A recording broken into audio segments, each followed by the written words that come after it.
Welcome, everyone. Thank you so much for joining us today. I'm Brooks. I'm on the growth team here at RudderStack. We're really excited to bring you a session today on a little known but extremely useful feature in RudderStack. We've got our customer success team here today. Ryan McCreary and Benji Walvord are going to teach y'all how to use Grafana with RudderStack to set up alerting. Yep, I'm Ryan. I work on the customer success engineering team here at RudderStack, so primarily working with proof of concepts and ongoing customers, providing technical resources to them. Hey everybody, I'm Benji. I'm on the marketing and technical content development team. I help produce some of the content here at RudderStack and also help manage our own stack here internally. Cool. Well, today we're briefly just going to kind of go through, as Brooks mentioned, something that a lot of folks might not be aware of that's a part of RudderStack and how to use it. And so we'll quickly go through, kind of what Grafana is, setting it up, setting up alerts via Grafana, and then how to distribute those into downstream tools so that users are aware of what's going on. So quick little overview. This is a basic diagram of a RudderStack data plane. So as most of you are probably aware, if you've made it your way to this video, is that RudderStack doesn't store any customer data. So as the events are passing through RudderStack, through the Rudder server piece that you see there in the middle, we're processing those into the downstream destinations. And then as soon as they're processed, we drop those tables completely. So we have no record of those long-term within RudderStack or within the data plane. We do, however, persist metrics around those. So you can see that bottom part is specific to monitoring. And so we pipe a number of metrics into via Telegraph into an Influx DB that's embedded in the RudderStack instance. And so these metrics could be anything from, as high level as response codes of events to downstream events via their API. It can be errors, at ingestion. All the way down to pretty low level stuff as as minuscule as what type of, or how long is the loop time, how long are these events taken to be stored in the Postgres instance in RudderStack, how long does it take them to process internally, can really get as granular as you want. So there's a lot of different uses for these, but they're all just dumped into Influx, and we have a number of other services that you'll see there as well that interact with those metrics that we store in Influx. So Capacitor is what we use for alerting, so that alerts our internal kind of infrastructure team as to errors within our customers' instances so that we can be aware of issues that are going and that if we need to step in and debug anything. And but that's pretty noisy, right? So most of our customers are not interested in seeing every single alert, a lot of which are very internal parts of RudderStack and things that they honestly can't even act on with their own instance when it's hosted by RudderStack. So Grafana is embedded into the RudderStack instance as well, and that's what we're going to use as basically a visualization layer. So that's going to show us how we can look at these metrics from a high level all the way down into some of those more granular things, depending on our business use cases. So setting up Grafana, this is a screenshot of what you will often see as the default dashboard when you sign into RudderStack. So this is a dashboard that we have built previously around some pretty high level metrics that may be of interest to customers. And so, from the top down, it's going to go more granular as you go down. But the high level, you'll see that we're showing, at a very basic level, the received requests, the received events as those are batched as they come in, and then the delivered events. And so this is, kind of like it says, high level view, a big picture of what's happening in RudderStack. Below, you'll see just the status of your RudderStack server and then your gateway, which is stood up as a separate service. Going down into gateway, and then as you go on down, you'll see the delivery to individual destinations, and then even the amount of databases or the amount of tables that are being stored under the hood. So this is out of the box. This is what we build and include with a default paid RudderStack plan, and so you have access to this. But again, this is just a jumping off point. So you can really build a panel around whatever you'd like. So any of those metrics that we're piping into Influx can eventually be turned into a table. And then can set up alerts around them. The reason we don't do that outside of the box for you is that they're highly dependent upon your business use cases. And those thresholds have to be hard coded into the alerts from Grafana. So it's not really a one size fits all approach. There's a lot of there's a lot of tuning that needs to be done to, A, what are you worried about with your business use cases? And then B, what are those thresholds at which we want to be notified that something's going on? So I'm going to toss it over to Benji, who is in a live Grafana dashboard and is going to show us kind of a little bit more of how these queries are built and then how we can use them to actually generate alert queries as well. Yeah, so what we're looking at here is a sample dashboard of our development instance. And we've gone in and edited one particular panel to show you how these panels are just individual queries on the influx database. And so one of the nice things about Grafana is that you can set up individual queries. And if we disable this, you can see that this is just a pretty basic SQL statement on the influx database.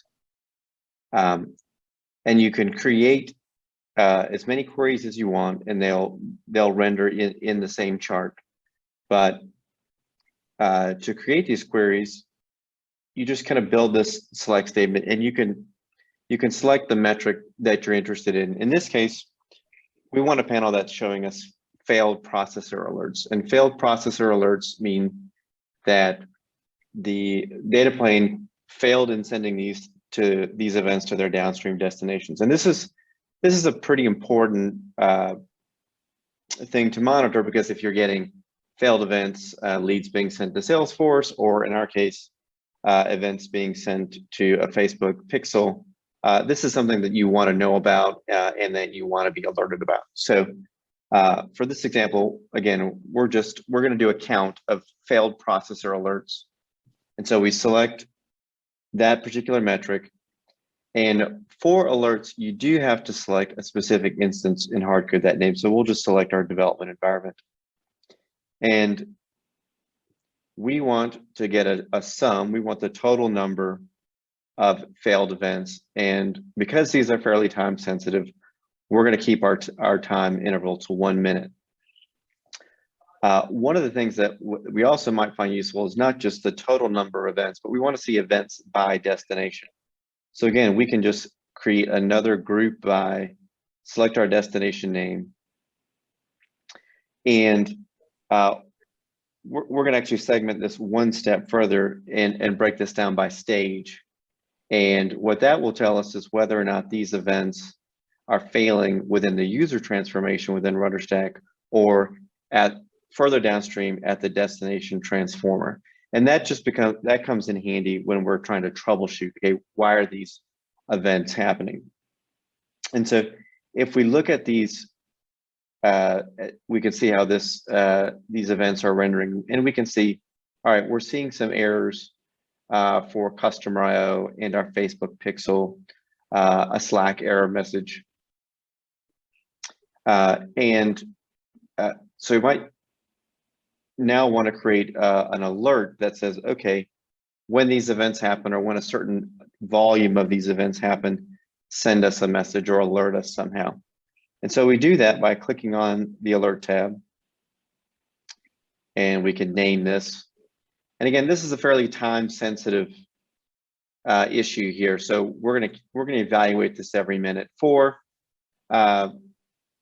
For general monitoring, you might set an alert at every 30 minutes or every hour if you just wanted to be pinged on event volumes, or if you're monitoring event volume averages over time and you want to see if something's getting out of a standard deviation or some norm, you might have that set to every hour, every 6 hours, or even every 24 hours. But for the sake of this demo, we're going to set it at 1 minute to fire these events. And again, the alert is just going to create another query of the query we just created. And so we define these conditions of when the total number of events from our query A that we created before between 1 minute and now are above 7. So anytime we get more than 7 events in 1 minute, it's going to create, it's going to trigger an alert. And then when it goes below that threshold, we actually, within our Grafana setup, and this is a default setting, we want to get an alert notification. And then when our error average goes below the the alert level, we want it to send us an OK message.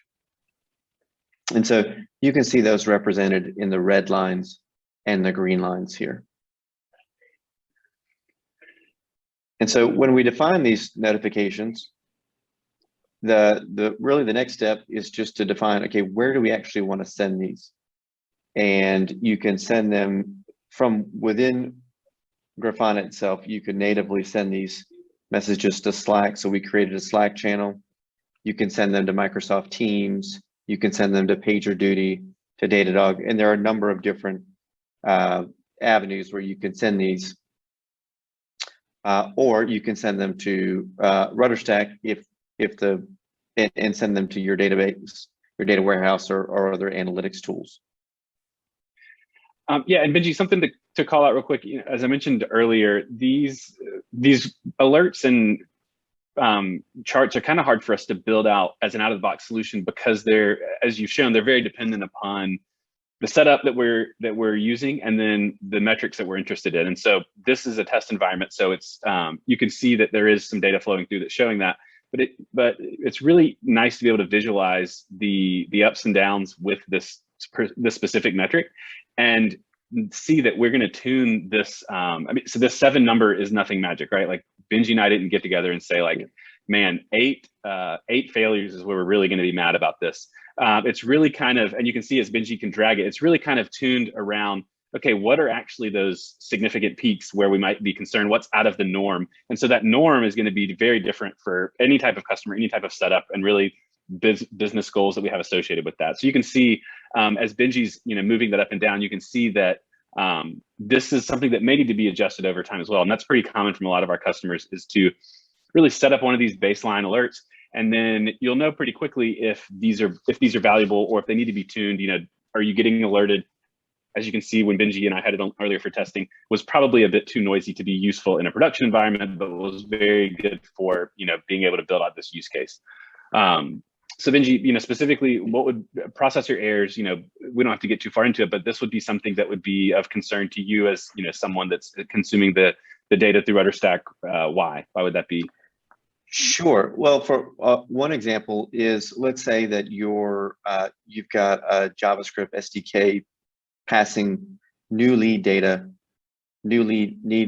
records to a Salesforce instance. You want to have a very high sensitivity on those records. So if those start to fail, that means you're not getting new leads in Salesforce. And so that's something that you definitely want to be alerted about very quickly and want to respond to. On the flip side, like in this test environment where we're getting failed error messages to a Facebook pixel, that might indicate that, okay, someone's testing out a new form or testing out new calls, and we need to filter those out in a user transformer or in the destination transformer, or just tell them to knock it off, or add those events to the tracking plan, but that's for another webinar. So. Yeah, and so this is a good example of a way to use this almost as like to test drive your development. So these errors that are being shown, we were able to pick something noisy just for demonstration, but these are to the Facebook pixel. And these are likely because the Facebook pixel destination doesn't support page calls. And so we're able to check in our development and see like, okay, these are being raised just because we're not filtering, we're not cleaning our data before sending it through. This isn't actually causing an issue in the downstream tool. It's actually perfectly fine. Those are being filtered out. The error message is just that we don't support this message type in that destination. And so we can either use this to say like, okay, this is super noisy, this is not a valuable alert. Or we could see, hey, maybe just to tune our own alerts, we want to use a transformation, or either in our instrumentation, we don't want to send those specific events, those page views to Facebook, or we could set up a user transformation that's going to filter those out, reduce the noise in this chart, and make it a more valuable metric for us. And so this is why when kind of one of the reasons this is so extensible from a Grafana standpoint, but also just RudderStack, is that we see these alerts internally regardless. So we're, our team is acknowledging when we're seeing those, message type not supported alerts, but that's why we don't pipe everything by default to the customer, because there's a lot of these things that are just noise at the end of the day, and would just be suppressed anyway. So this is a good way to kind of get a gut check of a new integration like this, and then we can start to filter out some of that noise, get to a better place, and then, you know, as Benji showed, you can tune those alerts into something that's more meaningful from the customer perspective. Sure, and like we just are showing here on the screen now, there are different ways that you can either reduce the noise, you can solve the problem, and that's not an either or. So that depending on the environment that you're in, the sources and destinations and the uses of that data, you can filter these alerts to just exclude what you know are noisy channels that you can't really affect or you don't really care about, or you can solve the problem upstream and through tracking plans or through working with the developer team. So, yep, exactly. Cool. Yeah. So again, Benji kind of showed, you know, how we build these metrics, or how we build these charts around the metrics, and then jumping back over to the kind of the alert setup, we're able to set the alert on a query as well, and then there we go. So we can see that chart again. And then, as Benji mentioned, the alerts are just, you know, those are just queries as well. So that's just going to be a where clause on the query, and that's going to tell us when to set that alert. And then within Grafana, we can go ahead and preset a number of different destinations, whether it's Slack, Microsoft Teams. We have some things like Datadog or PagerDuty, things like that you know you may already have set up within your own system to do this. And so then those can be added. You can add multiples on here. For this example, we're just sending these to Slack.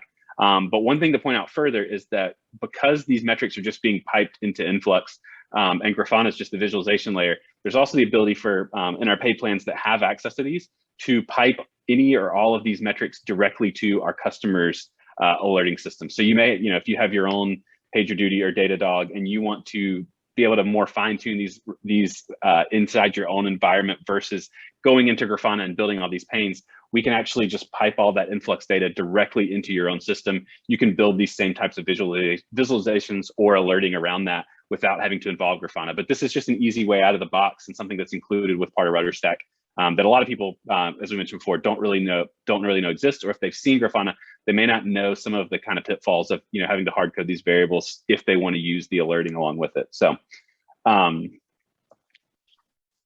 yeah, so we've got that added now.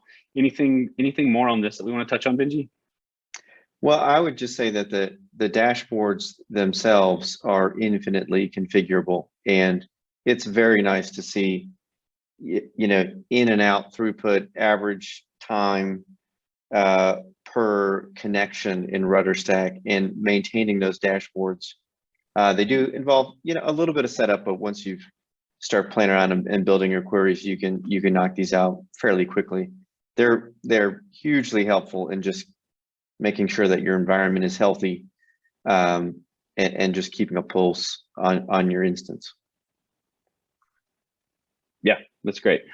Yeah, so you can see, so we set that query up. We set up the alert query as well. And so this is just an example. This is, if you're familiar with Slack, this will look very familiar. But this is, while we were setting this up right before this call, this was an example of that webhook that came in. And so that came directly from Grafana. It came in immediately to our Slack channel that we had set up for this. And so you can see the first message there includes a lot of really valuable data out of the box, right? So it's going to show us, hey, this is an alert. It's an incoming alert from Grafana. You can see the source below. It's showing us the metric there that we're keying off of. So it's the processor error counts sum. And it's showing the stage as well, that it's in the destination transformer. And it's showing us the count as well there. So that we had 9 errors in the last minute. That's above Benji's threshold of 7. Don't give Benji more than 7 errors in a minute or he's going to be mad. Yeah. And then you can see the very next minute was fine. So that's kind of like the alert changing back into an OK status. And so those can be tuned as well. You can set alerts. You can also set OK statuses. And so that's a pretty common use case as well, to think about, you know, for a lot of customers, something like RudderStack is a tool that can oftentimes sit in the background, right? Like once you've got your pipeline set up, hopefully you're not thinking about RudderStack a ton. Hopefully you've got these great pipelines that are sending data into your downstream tools, and you're able to live in those tools, manage your data accordingly, get your business insights from that. And so there are a lot of cases where it's easy to forget about RudderStack. And so it's also, you know, to think about setting up alerts on when things are going wrong. There's also the ability to set up alerts for, you know, things that are below a threshold, right? So maybe we want to send ourselves an alert every 24 hours that, hey, over the past 24 hours, the total amount of processor errors was below a certain threshold, and that's good. And so then we just get a daily ping of like, hey, everything's good, everything's good. And so that just gives us some reassurance that RudderStack's, the pipelines are behaving as we would expect, and that they're still processing and there's nothing wrong on that. So yeah, so from a high level, again, there's a ton of metrics. If you have a Grafana dashboard, would encourage you to go kind of, play around, see what metrics are available. You can reach out to us on our community Slack. Benji and I are both on there, as well as other folks from our team, and are happy to make recommendations around what might make sense for your business, and even help you look at your Grafana dashboard and see what can we tune, what makes sense to alert ourselves to, or to alert ourselves it's okay as well, and just kind of help tune those as we go. And for customers that we have that leverage this extensively, it is an ongoing process to tune these as well. Like the idea is to get these better. And so as these metrics kind of climb down, or as we're able to fix parts of those pipelines, we're able to tune these metrics, and reduce some of that noise, and really make these valuable instead of just something that we suppress and can become bad without us realizing it because we don't pay attention to them anymore. Anything to add from your side, Benji? I would just say that if you want to read more about exactly how we set this up, we've got a blog post that's coming out, which I'm sure there will be a link attached to this video with step-by-step instructions on the dashboards that we've created, and then how to extend that even further by sending these events to RudderStack webhook sources to stream them just about anywhere you want. Yeah, so that's something we didn't mention, but there's a lot of built-in integrations into Grafana. One of which is a webhook, so you can any endpoint that you've got, you can send these alerts to. And so Benji's done some really cool stuff, and we've got some interesting use cases around sending some alerts, and then some other metrics from our RudderStack dashboard actually back through RudderStack as a RudderStack webhook source, and then we can distribute that into various downstream tools. To track these things in various tools, or just for different teams to be able to visualize these things and see what's coming through RudderStack. So kind of a little example of RudderStack eating itself there, and getting to use RudderStack to use RudderStack. So, but Benji's the smart one. Benji writes all that. We've got some stuff coming out next week, and hopefully it can be helpful. And again, if there's any further questions or anything on this, always feel free to reach out to us, or join the community Slack, and I'm happy to walk through any use cases there. Brooks, anything else from your end?